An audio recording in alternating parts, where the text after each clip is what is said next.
Hello, and welcome to this second lesson on sampling, where we're going to be looking at random sampling today. So, like we said last lesson, random sampling is where the people that you choose to take part in your survey are picked at random. Now, this can be hard to properly achieve because it's actually really hard to attain true randomness, but we can get pretty close with random computer generators.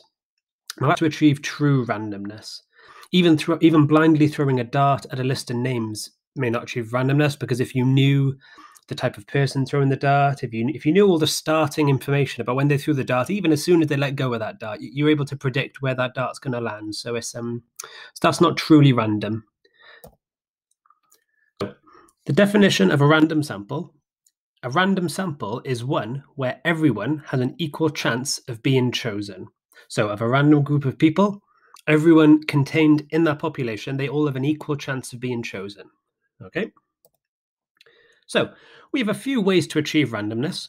Now, none of these may be truly random, but they're all good enough. They're simple randomness. They're good enough for anything that we're going to be doing in school, even for most real life functions. All these ways to attain randomness are perfectly fine. So the first one, we've got names in a jar. That's nice and easy. Then we've got calculators, the random function button. We've got Excel with their random function. We can use a computer to generate random numbers. There's a website called random.com or .org we're going to look at.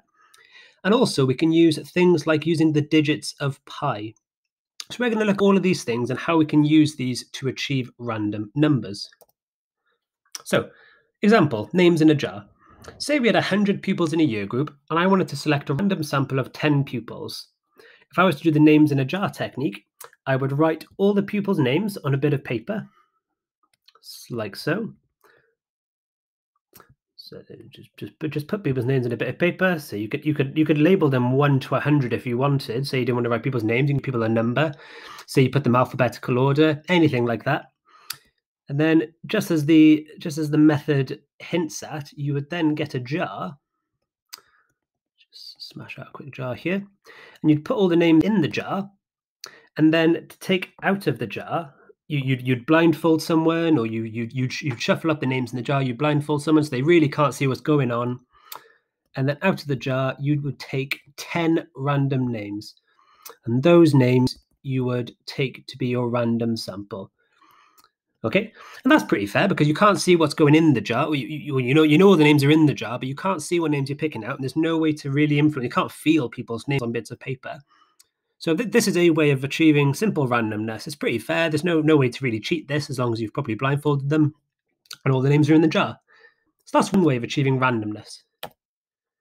Next, we could use the calculator random function. So if I just get my calculator up here quickly. So say we got a calculator here. Now, one way, so the easiest way to get a random number is if you press Shift, and at the bottom you've got this ran hashtag. Now, if you get this up and you just press equals, this function will always give you a number between 0 and 1. Okay, but if you want a number between, say, 1 and 100, which is what we've got here, you would type 100 and then Shift ran hashtag. And if you press equals, then you will get a number between 1 and 100. And you would just take, obviously, there isn't a person who's 35.3. You would just round it to the nearest whole number. So, for example, we would pick numbers 35, 21, 46, 28, 57.3. Move this down here. 64, 50. Oh no, 60, 59, 80, and so on and so forth until you had 10 people. But you can just keep on pressing equals, and it will always give you a random number. And you can do this for any number. Say you wanted a million, numbers between 1 and a million. Type in a million, random hashtag, and it will give you random numbers, apparently only to 3 significant figures. It won't actually give you truly random numbers there, but it's good enough. It's good enough for what we want. Next, we've got Excel. So if you're using Microsoft Excel, there's a formula you can use called, it's this formula here. It is equals rand between, and then the first number is your minimum value and the top number is your highest value, okay? So if you type that into 5 cells, it will give you 5 random numbers. And apparently every time you change the spreadsheet, so you type in a 1 somewhere, it changes the random number. So it's really easy to get 10 random numbers. So for example, if I just drag these down, another 5, 1, 2, 3, 4, 5, boom, there's my 10 random numbers, totally random. I don't know where they've come from, and you could pick the pupils with this number attached to them, and that'd be pretty random. You can't really do much better than that for what you'd want in a school survey. So that's the Excel technique. Next is the computer technique, and this is basically we just use a website.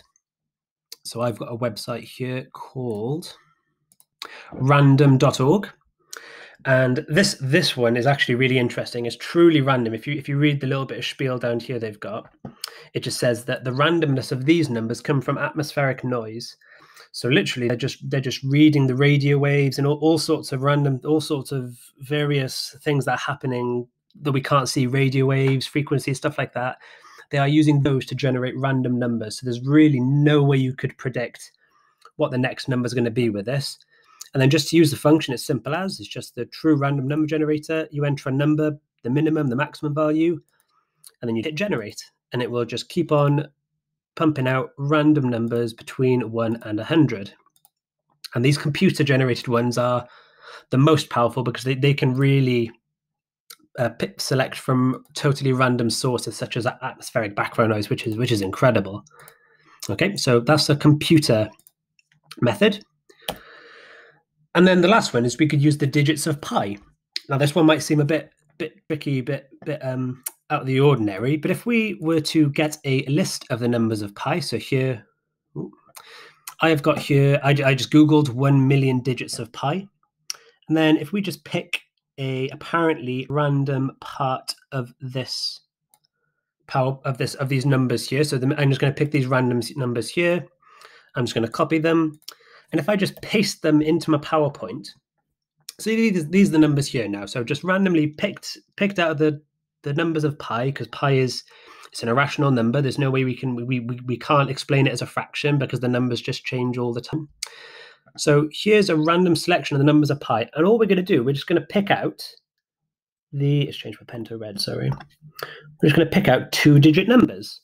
So that would be 65, 93, 34, 46, 12, 84, 75. You get the idea. You would just go through these digits, and you just keep using 2-digit numbers until you got your 10.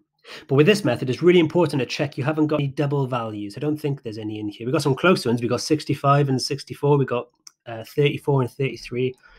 But there's no actual duplicate values in this data set. Okay, so these are truly random numbers here because I picked a random location in pi, and we just used the 2-digit numbers to create random numbers. Okay, so those are the various different ways you could achieve random numbers for a survey, and all of these will be random enough for anything you would realistically expect to do in your entire career, entire lifetimes. It's very, very rare you'd need anything truly random, more random than these methods.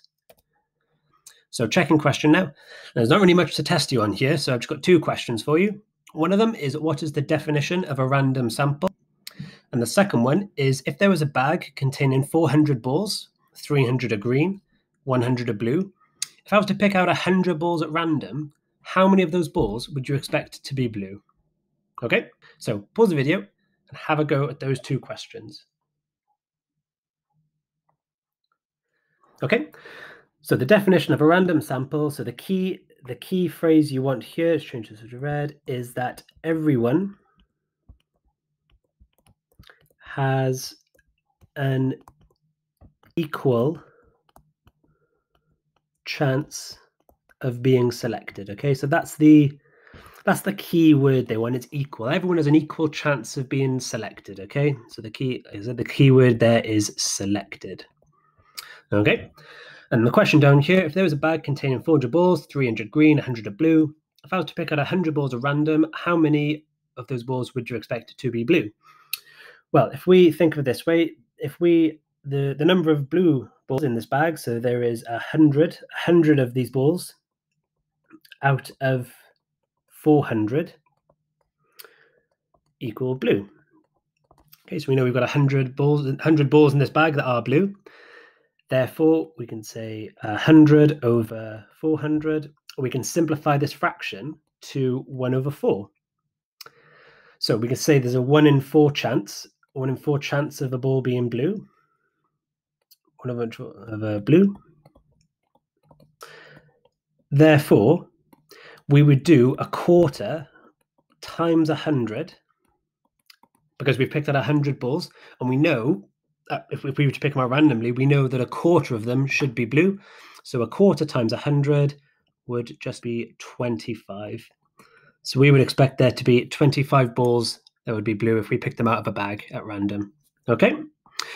Now, actually, the actual likeliness of getting exactly 25 balls that were blue out of a bag is actually pretty unlikely, but that's a whole different quirk of statistics, okay? So, nice easy lesson for you guys today. Very little work to do. And the next lesson, we'll look at the last type of sampling, okay? Good work, guys. I'll see you next lesson. Bye now.